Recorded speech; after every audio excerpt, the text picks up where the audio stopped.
आज माननीय supreme court का चंडीगढ़ के मेयर चुनाव में ऐतिहासिक फैसला आया है। हम सब ने देखा कि किस तरह से चंडीगढ़ के चुनाव में साफ साफ था कि 20 वोट इंडिया गठबंधन के थे, 16 वोट बीजेपी के थे।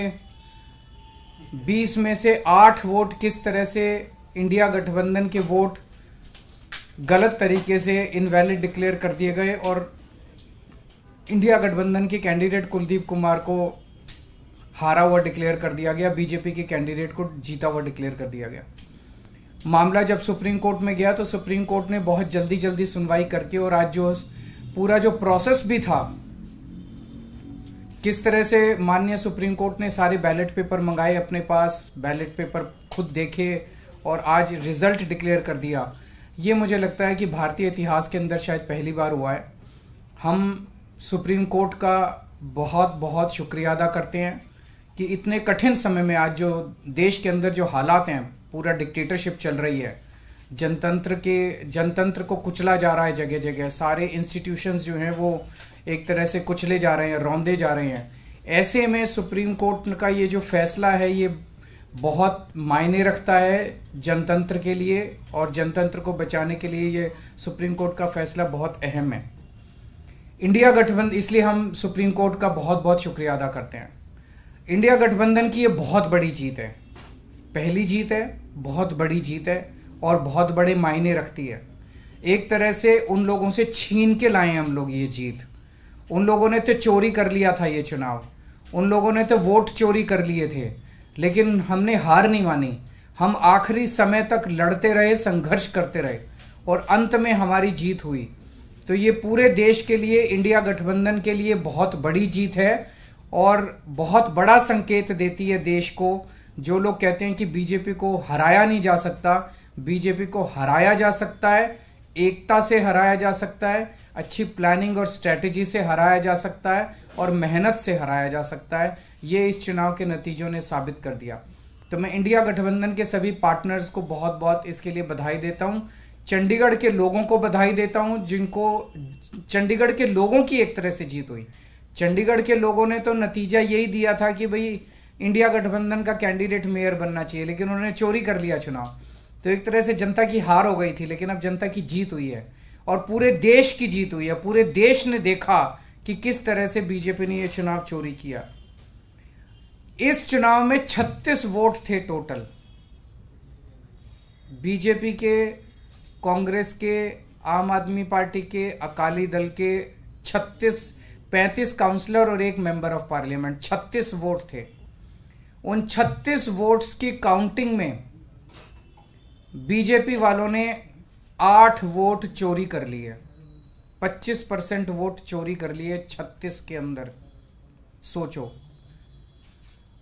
अभी कुछ दिन के बाद देश का बड़ा चुनाव होने वाला है, उसमें 90 करोड़ वोट हैं। अगर ये 36 वोट में से 25% वोट चोरी कर सकते हैं, 90 करोड़ वोटों में ये कितने वोटों की चोरी करेंगे, सोच के भी रूह कांप उठती है, रोंगटे खड़े हो जाते हैं। सुनते तो थे कि बीजेपी वाले गड़बड़ करते हैं, सुनते तो थे कि बीजेपी वाले बदमाशी करते हैं, वोटों की चोरी करते हैं, पर कभी कभी मन खराब थी कि चंडीगढ़ के चुनाव के वक्त सीसीटीवी कैमरे लगे हुए थे और सीसीटीवी कैमरों के अंदर इनका सारा का सारा रंगे हाथों ये लोग पकड़े गए, सारा इनका कुकर्म पकड़ा गया। इससे साफ जाहिर है कि कितने बड़े स्तर के ऊपर ये वोटों की चोरी करते हैं। अब बड़ा मसला ये है, पूरे देश को सोचना पड़ेगा कि अगर जनतंत्र नहीं बचेगा तो कुछ नहीं बचेगा। आज जितनी कॉन्फिडेंस के साथ ये कह रहे हैं 370 सीट आएंगी, 370 सीट आएंगी, एक तरह से देश के लोगों को चैलेंज कर रहे हैं ये लोग कि तुम्हारे वोट की जरूरत नहीं है हम लोगों को, हमारी तो आ रही है 370 सीट। तुम्हारे वोट की जरूरत नहीं है हम लोगों को, हमारी तो आ रही है 370 सीट। अगर उन्हें इतना कॉन्फिडेंस है 370 सीट का, कहां से आ रहा है ये कॉन्फिडेंस? कुछ तो गड़बड़ कर रखी है इन्होंने। और जिस देश, अगर किसी देश के अंदर चुनाव के पहले पार्टियां साफ साफ कहना चालू कर दे हमें वोट की जरूरत नहीं है, हमें लोगों की जरूरत नहीं है, उस देश के अंदर फिर जनतंत्र बहुत बड़ा खतरे में है। पूरे देश को मिलके 140 करोड़ लोगों को मिलके जनतंत्र को बचाना पड़ेगा। इससे ये भी साफ है ये लोग चुनाव जीतते नहीं हैं, ये लोग चुनाव चोरी करते हैं। आज ये पूरे प्रकरण ने, चंडीगढ़ के पूरे चुनाव ने इन लोगों को बेनकाब करके पूरे देश के अंदर बेनकाब कर दिया इन लोगों ने। दूध का दूध और पानी का पानी हो गया।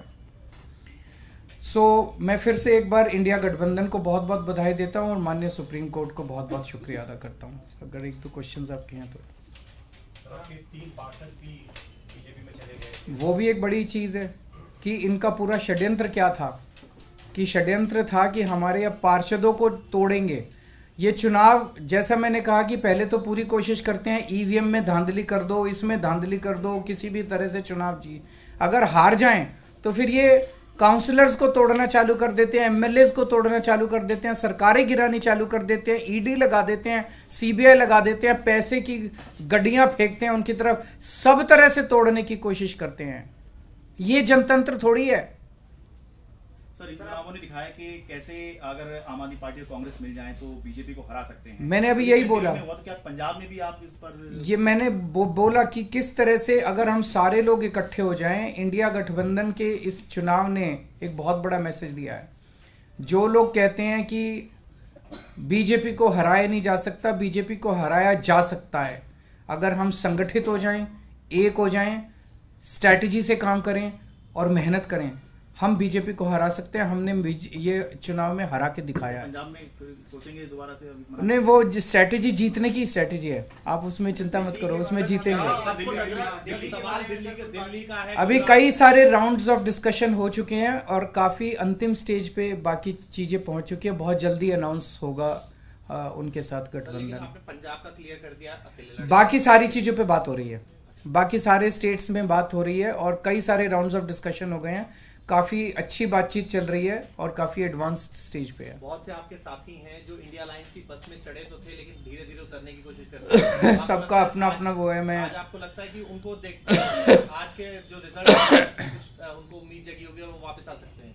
जो लोग देश को बचाना चाहते हैं उन सब लोगों का इंडिया गठबंधन में स्वागत है।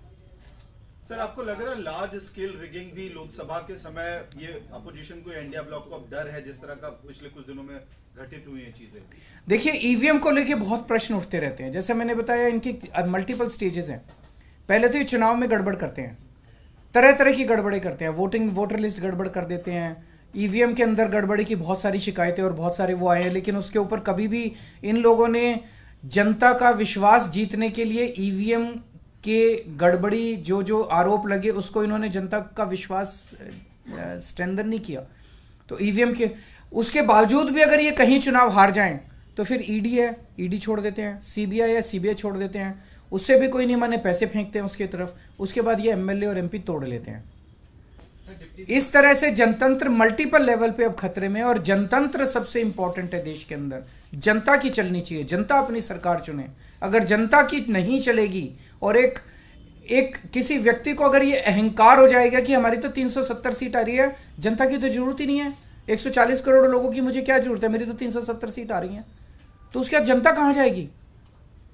जनता अपना घर बैठे, वो कह रहे हैं कि जनता घर बैठे, हमें तुम्हारी जरूरत नहीं है। सर डिप्टी मेयर और सीनियर डिप्टी मेयर का भी होना है, उसमें कितने आश्वस्त? उसका मैं डिटेल्स पता करके बताऊंगा, क्योंकि मुझे नहीं पता अब लीगल क्या पोजीशन है। मेयर डिप्टी मेयर का चुनाव कराता है, तो चूंकि वो मेयर नहीं रहा, उसने चुनाव कराया, वो भी दोबारा